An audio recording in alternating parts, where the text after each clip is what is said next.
Sleeping Beauty. Chaos in the kitchen. Now, dearie, said Flora to little Aurora. It's time for your nap. Flora had just given the baby her bottle and settled her in her cradle. Time to make supper, Flora said to Fauna and Merryweather, turning away from snoozing baby princess and clapping her hands together purposefully. The three fairies gave each other uneasy grins. It was the first meal they had to prepare in the little cottage in the woods, where they would live until Aurora's 16th birthday. In order to keep Aurora well hidden, the three fairies had vowed to give up their magic wands and live as ordinary humans. But none of them had ever cooked, cleaned, or cared for a baby before. This was going to be quite an adventure. I should cook a stew, said Merryweather. The others thought that was a wonderful idea. Stew sounded hearty and delicious. What a cozy meal for their first night in the cottage. I'll bake some blueberry biscuits and mash the potatoes, said Flora. Are you sure you know how? Asked Fauna.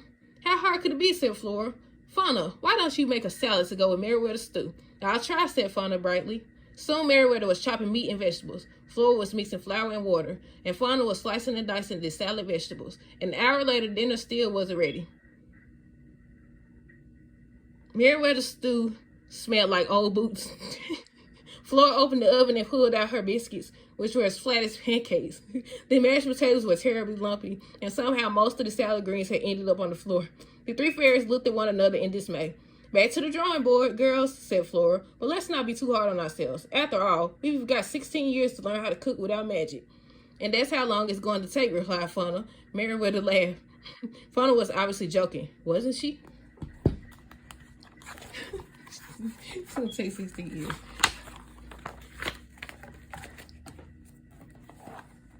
Snow White and the Seven Dwarfs. Happy Valentine's Day. What you doing, Doc? Happy asked. Doc is hard at work carving the heart out of a piece of wood. I'm making a present for Snow White, he replied. A present for Snow White? Happy exclaimed. Oh dear, did I miss her birthday? No, silly, Doc said. It's Valentine's Day. Valentine's Day? Happy turned to Dopey. Have you ever heard of Valentine's Day? Dopey shook his head. Doc cleared his throat. Valentine's Day, he began, is a very special day that gives people the opportunity to let loved ones know how important they are. I'm giving Snow White these handkerchiefs. Sneezy said as he sneezed into one of them. Well, maybe not this one. That's very thoughtful, Doc answered. I'm sure she'll be able to use them if he has any left, Grumpy said. Then Bashful shyly held out a pink and purple paper flower he had made. Wonderful, and you? Doc asked Dopey. Dopey held up a paper airplane he just made for Snow White. You know what I'm going to do? I'm going to juggle for Snow White for Valentine's Day, Happy said, gathering several apples. She'll love that, Doc said. Sleepy yawned as he held up a pretty card he made. And you? Doc asked Grumpy. Well, all right, Grumpy confessed. I wrote Snow White a poem. Just then there was a knock on the door to the cottage. Snow White had arrived. Happy Valentine's Day, the Seven Dwarfs sang, each holding up his gift for Snow White to see. What a wonderful surprise, Snow White exclaimed. Giving the dwarfs the valentine she had brought for them and placing a kiss on each of their cheeks, the dwarfs looked at their valentines. They thought they were the most beautiful valentine they had ever seen. And for once, even Grumpy was pleased. Grumpy. Okay, let me make sure. Next is Beauty and the Beast, Enchanted Stew. Belle hummed to herself as she strolled through the castle. She had been living there for a few months now and was finally beginning to feel at home. Now she was headed toward the kitchen for a chat with Mrs. Potts and the stove. Well, hello, dear, Mrs. Potts and the stove called out together as Belle stepped into the large kitchen. The smell of roasted meat and vegetables greeted Belle. Hello, Belle replied. You're just in time for a spot of tea, Mrs. Potts said. Belle smiled as Chip hopped across the counter, stopping right in front of her. I'll be your teacup, he said. And no bubble tricks, I promise, he added seriously. All right then, Belle agreed. How was your morning in the library, dear? Mrs. Potts asked. It was wonderful, Belle exclaimed. I finished my book about knights in shining armor and started one about a prince who's disguised as a frog. A frog? The stove exclaimed. Oh my, what a tale. Suddenly, black smoke began to seep out of the sides of the oven door. Oh my, the stove said again, throwing open the door. Smoke poured into the room. When it finally cleared, Belle spied a scorched roast and crispy black vegetables inside. Oh my, the stove exclaimed a third time. What are we going to feed the beast for supper? Mrs. Potts fretted. The kitchen door opened and Lumiere rushed into the room. What is that awful smell? He asked. A moment later, he spied the roast. It's absolutely scorched, he cried. We can't possibly feed that to the beast. What will we do? Belle got to her feet. Enchanted stew. she said calmly. Taking down a large stew pot and a few vegetables, she began to chop and simmer. The last ingredient was the scorched roast. It added the perfect smoky flavor, she exclaimed. Just then, the beast came into the kitchen. What smells so delicious? He asked. Supper, Belle replied with a smile and a wink at the stove and Mrs. Potts. It's called Enchanted Stew, and we cooked it together. Enchanted Stew. Next is Tangled. Let me make sure. Okay. Tangled. Rapunzel's challenge. Rapunzel and Flynn stood in the forest. She had bet him she could do anything better than he could. Now she had to prove it. Flynn pointed to a tall tree. Do you think you could beat me to the top? Rapunzel squared her shoulders.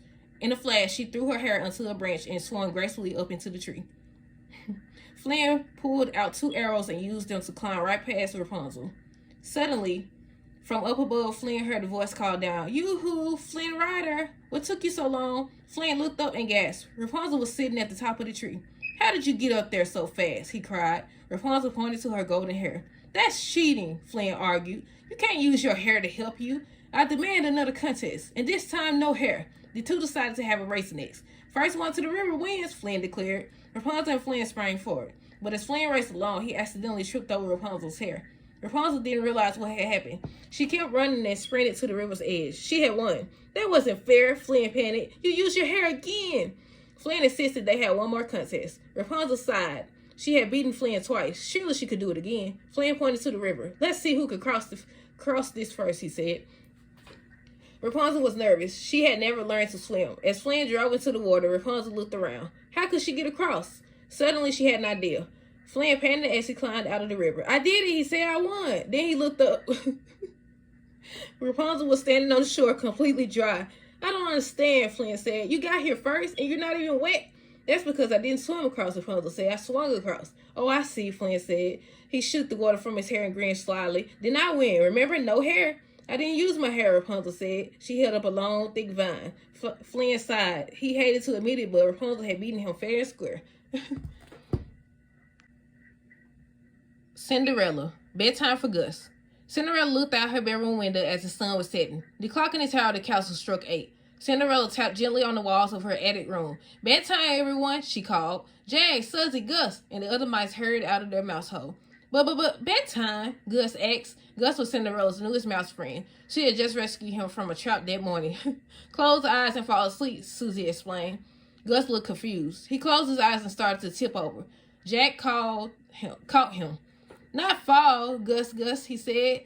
Fall asleep, like this. He put his head on his hands and pretended to snore softly. Cinderella laughed. Gus has never lived in the house before. We'll have to teach him about getting ready for bed. First, you put on your pajamas. She went to her dresser and pulled out a tiny pair of striped pajamas for Gus. Now sleep, Cinderella, Gus asked. Cinderella smiled. Night caught yet? She said. Now you need to wash your face and brush your teeth. Then I'll kiss you goodnight, and Suzy will tuck everyone in. When the mice were all neat and clean, Cinderella kissed each of them goodnight. It's time for everyone to go to sleep, she said sweetly. Follow me, Jack told Gus. He ran over to his little bed and hopped in. Then he pointed to the bed next to him. That's your bed, he said. Gus grinned and got under the cozy covers. Story, Cinderella, someone cried. Cinderella smiled. All right, she said. Once upon a time, there was a young prince who lived in the castle. She continued the story for a long time. Each time she tried to stop, the mice begged for more. But after a while, they couldn't keep their eyes open any longer. When the last mouse had fallen asleep, Cinderella tiptoed to her own bed and climbed in. She snuggled against her pillow and yawned. If only some of my stories would come true. Sleeping Beauty, Fairy Medicine. Deep in the forest in a humble cottage, the 3 good fairies had been secretly raising Princess Aurora for many years. The king and queen had sent their beloved daughter, now called Bria Rose, into hiding to try to protect her from a curse laid on the princess by the evil fairy Maleficent. One morning, the girl woke up with a terrible cold. We must nurse her back to health, said Flora. Fauna and Merryweather agreed. While Bria Rose stayed in bed, Flora brought her a bowl of soup. Fauna fetched her a cup of tea, and Merryweather gave her a dose of medicine. Ooh, said Bria Rose, wrinkling her nose. That tastes awful. Most medicine tastes awful, dear, said Merryweather. Just drink it down. Would you like anything else? Flora asked. The princess blew her nose and gazed out her window. What I really want is to get out of bed, she said. Oh, no, dear, said Flora. You're far too sick. Then the fairies left with Bria Rose and went downstairs. I feel bad for the sweet girl, said Fauna. Staying in bed all day is boring. What can we do? Asked Merriweather. I know, cried Flora. We'll entertain her. Splendid, said Merriweather. I'll fetch my wand and conjure up some fireworks, a puppet show, and... No, Flora cried. We all agreed to give up our fairy magic until Bria Rose turns 16, and she's safe from Maleficent's curse. How about if we play card games? That'll be fun. And so the three fairies went up to Bria Rose's room and played cards with her all afternoon. Bria Rose won almost every game. After a while, Bria Rose yawned and said she was ready to take a nap. So the fairies went back downstairs. When Flora went outside to do some gardening, Fauna approached Merriweather. Tell me the truth, she whispered. Did you use magic to let the princess win? I just used mortal magic, confessed Merriweather. No harm in a little sleight of hand. After all, you must admit, if you're feeling down, winning is the best medicine.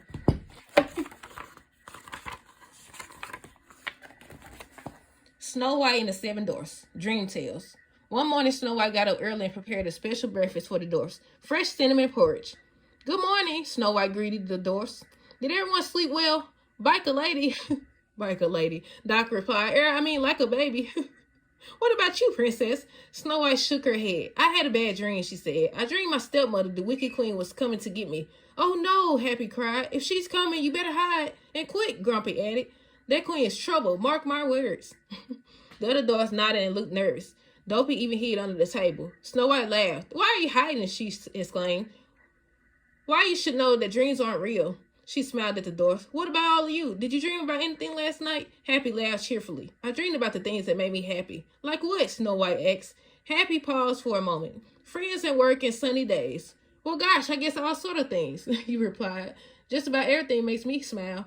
Just then, a butterfly flew in the window and landed on Happy's nose. The dwarf smiled widely. What about you, Sneezy? Do you remember your dream? Sneezy, asked Snow White. Achoo, Sneezy sneezed. I dreamed I kept sneezing flowers, and every time I sneezed more flowers, that made me sneeze even more. Sneezy said. Dopey, Snow White said. Did you dream about anything last night? Dopey shook his head, looking sheepish.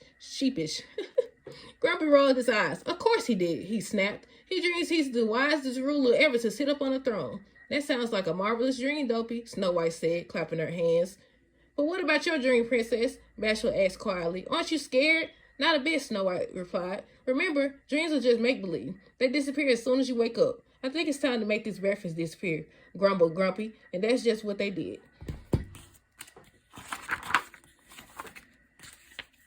Disney Princess Mulan, a good team. Mulan could hardly believe she was riding through the woods on her way to join the Emperor's army. But what else could she do? If she didn't take his place, her elderly father would be forced to fight against the Huns. It will be all right, she told her horse, Khan. This is the right thing to do. The horse snorted. For a second, Mulan thought he was answering her. Then he stopped short, almost sending Mulan tumbling. Hey, she said, what are you doing? She kicked at his sides. Instead of moving forward, the mighty war horse backed up a few steps, his massive body shaking fearfully. Mulan looked ahead. Just a few yards away, a deep, shadowy ditch crossed the trail.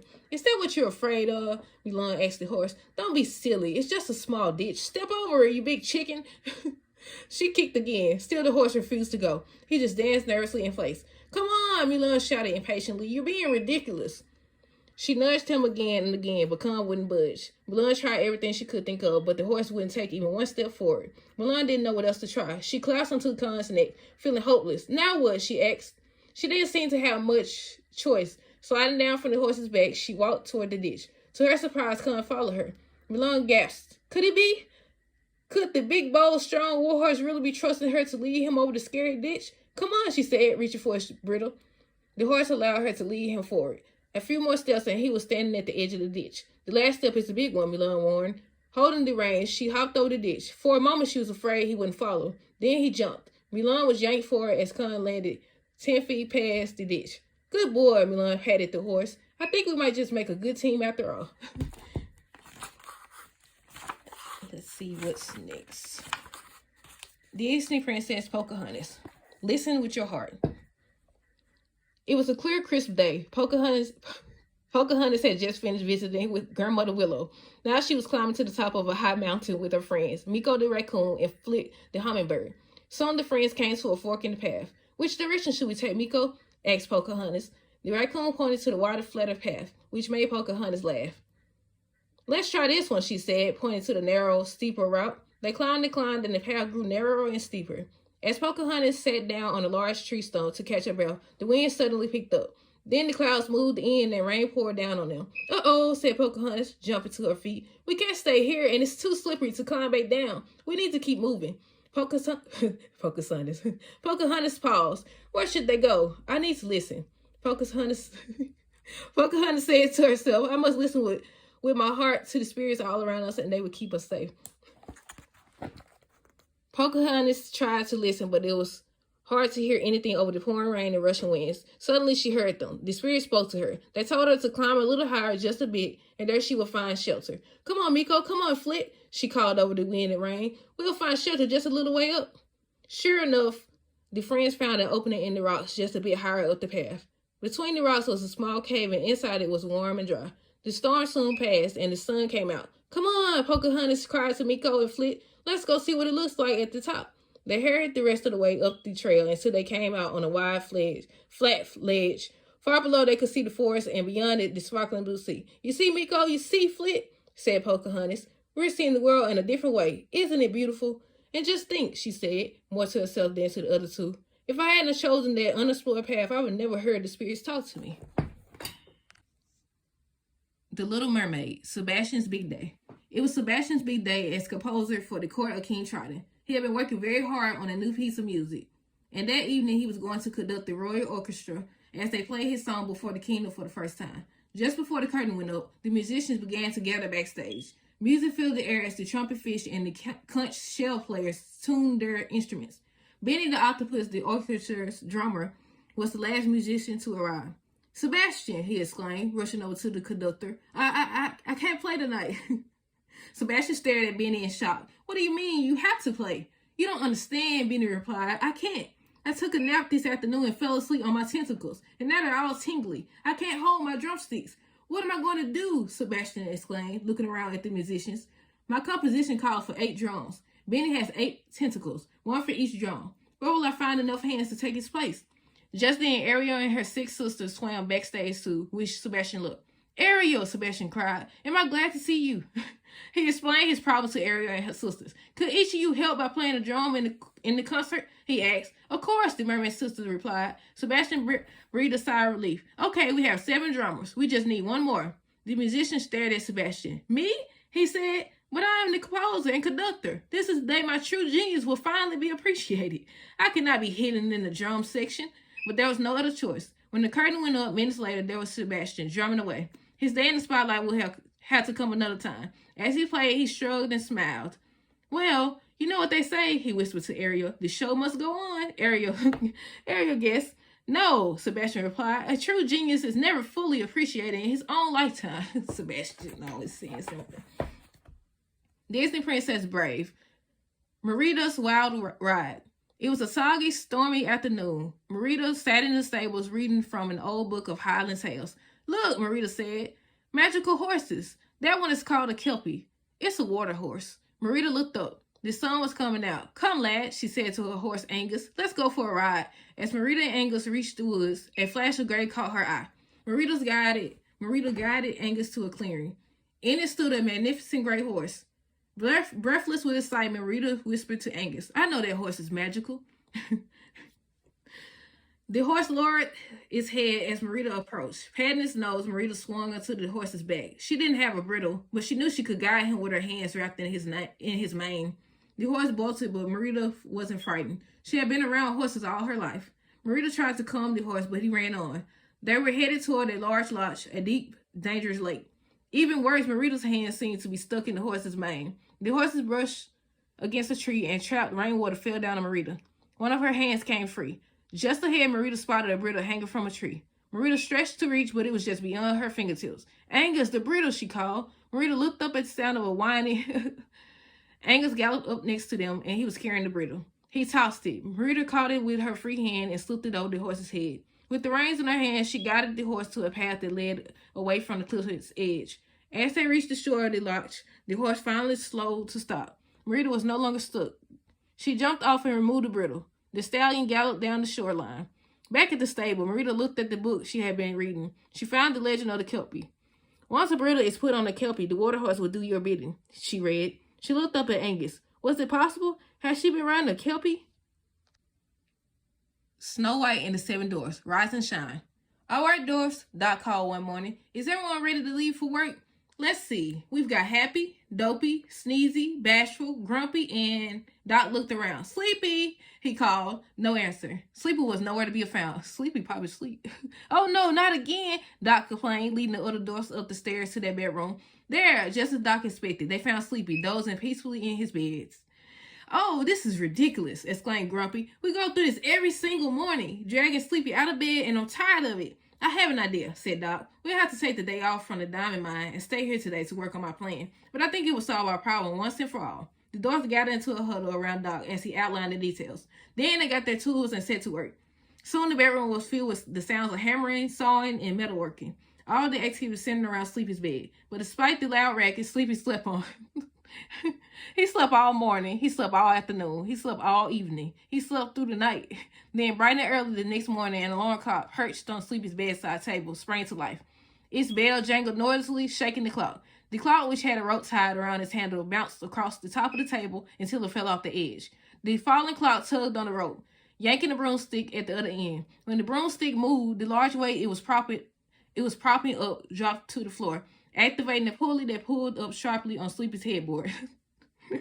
The head of Sleepy's bed lifted off the floor, and Sleepy slid down, right into a wooden tub filled with cold water. Wide awake, Sleepy sat in the tub, blinking and wondering what had just happened. The other doors crowded around the bedroom window and peered down at him, grinning cheerfully. Good morning, Sleepy, cried Doc. Do you like your new alarm clock?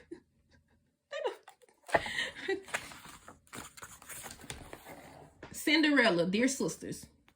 I had the strangest dream, Cinderella told her mouse friends one morning. My fairy godmother sprinkled happy dust over Anastasia and Drizella, and they were so nice to me. But that wasn't only a dream, Jack warned her. I know, Cinderella told him, but it was so nice that I think I'll try to pretend that it really happened. Whenever they are hurried to me, I'll pretend they actually said something sweet and kind. When Cinderella got downstairs, Drizella threw a pile of laundry at her. Wash my dresses, she demanded, and polish my shoes, said Anastasia, opening her closet door. Right away, sisters, Cinderella sang out, as sweet as you please. Thank you. All day long, Drizella and Anastasia barked orders at Cinderella, but no matter what they asked her to do, Cinderella always sang back, right away, sisters, or you're too kind. Finally, Anastasia pulled Drizella aside. It makes no sense. No matter what we tell Cinderella to do, she stays happy. Anastasia said, do you think she's gone mad? Drizella asked. Anastasia looked worried. She could be. Who knows just what she's capable of? Just then, Cinderella walked in. She stopped, surprised to see her stepsister looking at her as though she were crazy. Why, my dear sisters, whatever can be the matter? I do hope you're not ill, she said. Dear sisters? Anastasia stuttered. You called us your dear sisters. She and Drizella edged toward the door. Of course, said Cinderella. I adore you both. I'm the luckiest girl in the world to have such kind, caring siblings. That did it. Convinced that Cinderella had lost her mind, the two stepsisters turned her in. Cinderella listened as her sister's door slammed shut. Then she smiled at Gus and Jack, who had been watching the whole time. They may not actually be caring or good-natured, Cinderella said to the mice, but they'll be too frightened to come out of their rooms for at least a few hours. Who's up for a game of hide and seek while we got the run of the house? The dear sisters. Okay, let's see. What's next? Disney Princess Mulan. Such a shame. Mulan nudged Clan into a gallop and kept her eyes straight ahead. She was on her way to town to go to the market for her family. It was a regular trip for her, but the people working on the sides of the road did not seem to think so. Without even looking at them, Mulan knew that she was causing whispers. But they weren't just talking about her. They were talking about the man riding with her, Captain Li Shang. Shang swung down from his horse and offered to go inside to buy the rice. Mulan was about to object. She didn't need Shang's help with the shopping. The only reason she brought him along was because he wanted to see more of her town. But Shang was already inside the tiny shop. Mulan sighed. She held the captain in high esteem. She liked him, she really did, but she always found herself disagreeing with him, even when she didn't need to. Shame! Across the street, an older woman pointed at Mulan, startling her out of her thoughts. Shame, the woman said again. Don't think I haven't forgotten you. Mulan blushed, recognizing the woman. It was the matchmaker. Mulan looked at the ground as her cheeks grew even hotter, but they were not as hot as they had been on the day that she first met the matchmaker. The day she accidentally set the woman on fire. The matchmaker continued, pointing and screeching at Milan as she waddled across the street. You, she scolded. Just because China thinks you are a hero does not mean you can escape your fate. I predict you will bring shame to your family. I feel it. Milan did not know what to say to the old woman. There is not a matchmaker in the world who could ever find a match for you, the woman screeched. Then it is a good thing she would never need a matchmaker, Shane said. As he walked past the matchmaker, he accidentally stepped in a puddle, splashing her from head to toe. The matchmaker was speechless. Her face twisted into a scowl. Milan could not think of a thing to say either. But instead of wearing a scowl, her face was set in a wild smile. For once, she agreed with Shane.